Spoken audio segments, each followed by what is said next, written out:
Hello all. So in today's class we are going to discuss about need of measurement systems and functional elements of the measurement system. So first of all, what is measurement? It is an act of understanding a particular variable. Without measurement we cannot analyze a particular system. Whenever we require to study a system or about the system, we may need to measure many parameters related with the system. Then only we can go in deep with the analysis and further modification of that system. And the term measurement, it has actually related, it is related with many of the parameters such as distance, temperature, pressure, velocity, force, current, voltage, like that many parameters are related with the measurement system.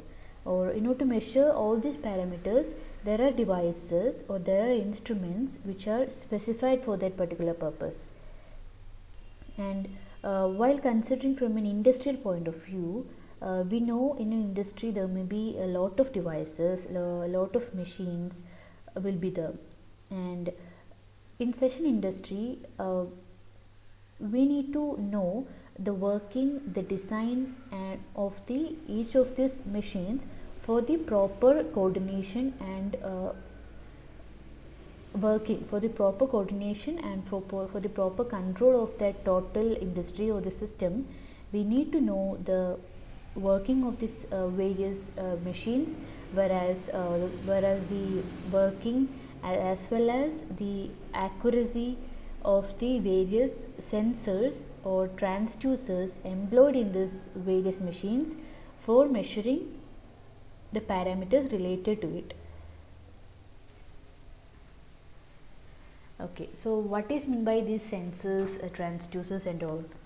These sensors and transducers, sensors means the devices that will sense various parameters and it is a detection element. Sensor means a detection element. Okay, first of all a parameter should be detected and then only we can convert it into some other format for our analysis.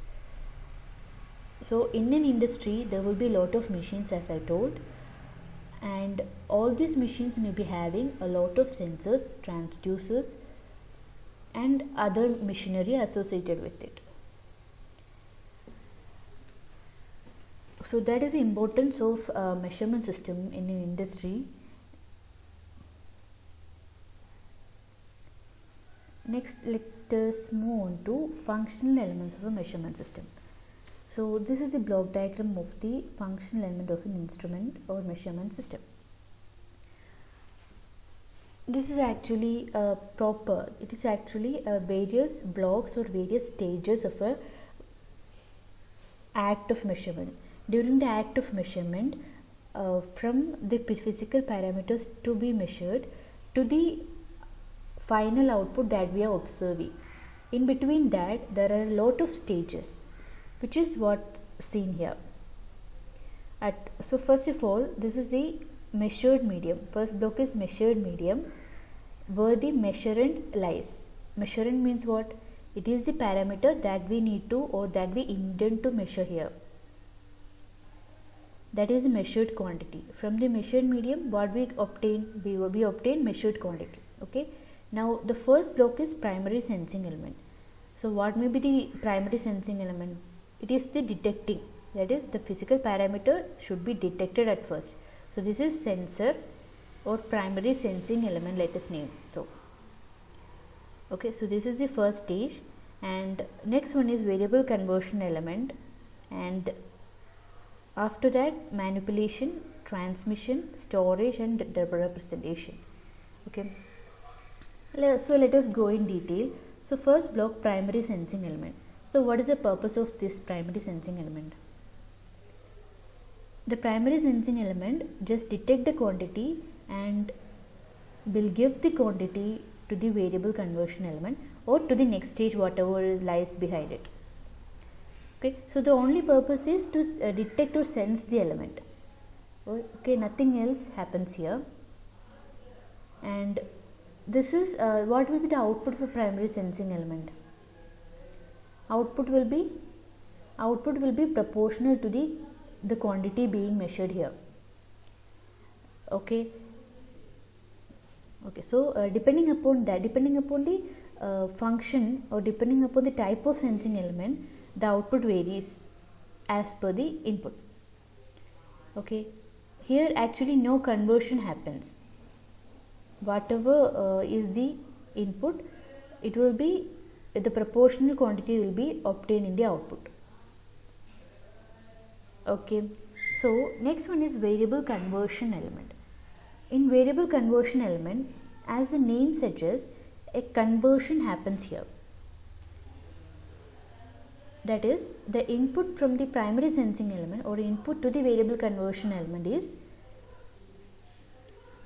a quantity which is proportional to the parameter to be measured, and the conversion element will convert this parameter into some other quantity, some other physical variable or some other signal. Why it is converting so?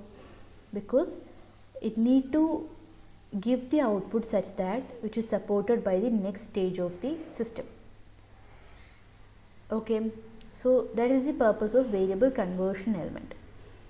It will convert the input variable to some other suitable variable, but even though it converts the variable, the proportionality to the input is maintained there. That is, the information that we are going to measure is preserved there. It is not changing that particular information. So next stage is variable manipulation element. Manipulation element, what is manipulation? Manipulation means making some changes as per the system, manipulating a particular thing. Okay, so manipulation element does this. Every manipulation element will be having a constant of its own, and with respect to that constant, it converts the input variable and will provide the same in output variable. That is, for example, if the input is for example, input is a variable a, and the constant of this variable manipulation element is, let it be k. Now what will be the output here? It will be k into a. Okay, that is, the output we will obtain k times input variable. So this is the manipulating purpose. That is, the output is changed to some constant times the input here, but here no conversion takes place. In the variable conversion element, one signal format is converted to some other signal format. If here is pressure, then output will be voltage, or if here is temperature, then output will be pressure. Like that, some conversion takes place here. Whereas in manipulation element, no conversion of the signal takes place, but manipulation with respect to some constant takes place here. Okay, in all these stages, the information that is being transferred is preserved, because if that is varied or if that is corrupted, then what the output we obtain here will be corrupted. So the information is maintained, and rest of the purpose as per the configuration of the element. Next one is data transmission element. Data transmission element is the device within a measurement system which transmits the data from one element to another element, from one functional element to another functional element. Whichever device we are using to transmit the data, then that all devices come under the category of data transmission element. Okay, so next stage is data storage or element playback element.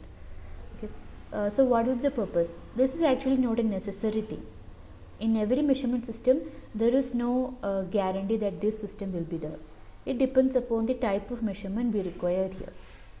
Okay, whether the data that we are measuring, whether we need to store it for future reference, whether we need to store it and add it with some other measured variable to obtain the final output. In such cases only, data storage element has its relevancy.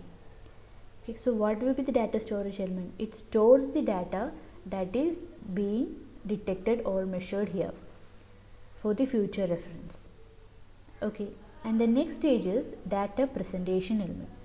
Data presentation element is what physical quantity that we are measuring here will be presented in this data presentation element. It will be a LCD display, a scale and the pointer, or a chart like that. Okay, it will be depend upon the measurement system configuration. So data representation or presentation element will display the data that is being measured in a way so that the observer can easily observe it. Okay, so if the data presentation element we are getting a complex number, but the physical variable being measured is the temperature, and the temperature in the form of a complex variable, we cannot read it, we cannot analyze it. So in such cases we need to obtain the data in a very simple manner in the number format. So the data representation element is used such that we obtain the data in a readable format. Okay, so that is a data presentation element. And next one is observer. Observer is the human being who is observing the data from the presentation or the display element. Clear? So these are all the functional elements of a instrument of a measurement system. Now let us learn it with an example. So this is a pressure thermometer figure. So here what we are measuring, here we are actually measuring the temperature of the water in this tumbler. So inside this tumbler we have kept the bulb of this pressure thermometer. This is the bulb, and we have a mercury here, and as the temperature of this water rises, the pressure inside this increases, and this is a tube which will transfer the pressure difference from this to this Bourdon tube. This is the Bourdon tube part, and this Bourdon tube is actually an expanding tube, and as the pressure difference comes into it, it will get expanded. As a result, in the output of the Bourdon tube, and displacement takes place. That is, from this point to this point it will expand as it receives the pressure difference from this tube. Now the displacement in the output of the Bourdon tube is transferred to a gear system which will rotate or which will move in its own depend upon its own constant or teeth number, and as a result the pointer attached to the shaft of the gear will get deflected over the scale. Okay, so this is the working of the pressure thermometer. Now let us analyze the various parts of this pressure thermometer with the functional element block diagram. So what is the sensing element here? Primary sensing element. It is this bulb.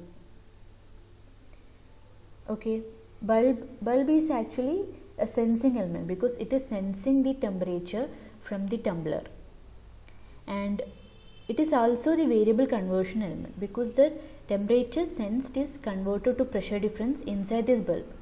So this is variable conversion element. This bulb acts as both sensing and variable conversion element here.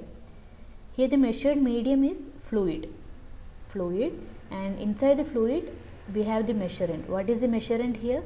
It is the temperature of the water. Okay, this is the measured quantity. Now next one, here what comes after the bulb? It comes transmission tube. So this is data transmission element, right? This is the data transmission element. What it does? It does the purpose of transferring the pressure difference inside this bulb to the Bourdon tube. So this is the tube over here is the data transmission element. Data transmission element. Okay.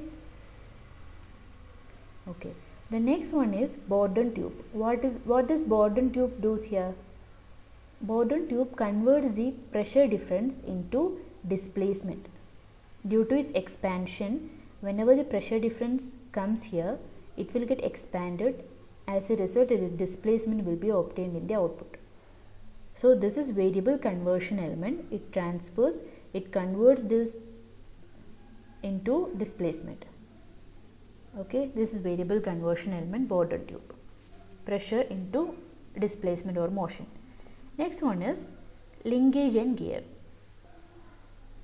That is this portion. What it has, this gear, as I have told, has its own constant number of depend upon this linkage and gear. It will be having a different number of teeth and constant, and depend upon that the displacement in the input will be converted to the shaft rotation or the displacement in the pointer. So it is manipulating the displacement input here. So this is the variable manipulation element, gear and linkage system. Okay, so next one is data presentation element. Data presentation is here, it is scale and pointer. So as the pointer deflects when it receives the shaft rotation, then the pointer deflects over the scale and we obtain the reading from the scale. So this is the data presentation element here. Okay, so this is the explanation of the pressure thermometer depending upon the functional element block diagram. Like that, in this manner we can understand or we can realize every instrument, every measurement instrument into various stages. That is, every measurement system can be divided or can be parted as the different elements of this functional block diagram, and we can analyze the function of that particular element. Hope you all are clear with this. So that's all about this session. Thank you.